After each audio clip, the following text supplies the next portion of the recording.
আসসালামু আলাইকুম সম্মানিত ভিউয়ার্স, আজকে দেখেন আপনাদেরকে নতুন একটা জায়গায় নিয়ে আসছি দেখানোর জন্য। খেজুর গাছ সৌদি আরবে কীরকম জায়গায় খেজুর ধরে এটা আপনাদেরকে সরাসরি দেখানোর জন্য চলে আসলাম। আমি নিজে না দেখলে বিশ্বাস করতাম না, আপনারা আর কি বিশ্বাস করবেন। দেখেন কীরকম গাছে কীরকম খেজুর ধরছে, দেখেন এটা বলার বাহিরে। ঠিক আছে, এত সুন্দর খেজুর ধরে এত ছোট গাছে দেখেন। এই নিচে কিন্তু মাটি, দেশে মাটি নাই, পাথরের দেখেন নিচে দেখেন কতটুক জমিন জায়গা, দেখেন কতটুক উপর, মাঝখানে হয়তো 1 ফিট জায়গা গ্যাপ, সর্বোচ্চ 1 ফিট।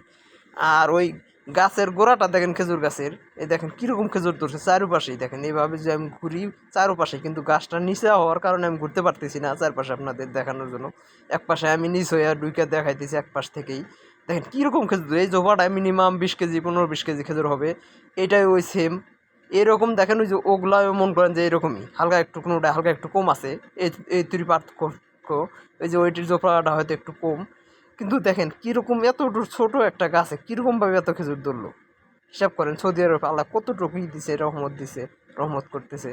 দেখেন খেজুর, এই দেখেন হাত দিয়ে আমি একটা খেজুর ধরলাম, দেখেন এই দেখেন এই খেজুরটা একটু এখন পুরোপুরি মজে নাই। আর ওই যে যেগুলা লাল দেখা যাচ্ছে একবারে, ওগুলা পুরোপুরি মজছে। হ্যাঁ দর্শক, এরকম ভিডিও যদি প্রতিদিন দেখতে চান তাহলে অবশ্যই চ্যানেলটি সাবস্ক্রাইব করে সাথে থাকবেন। ধন্যবাদ।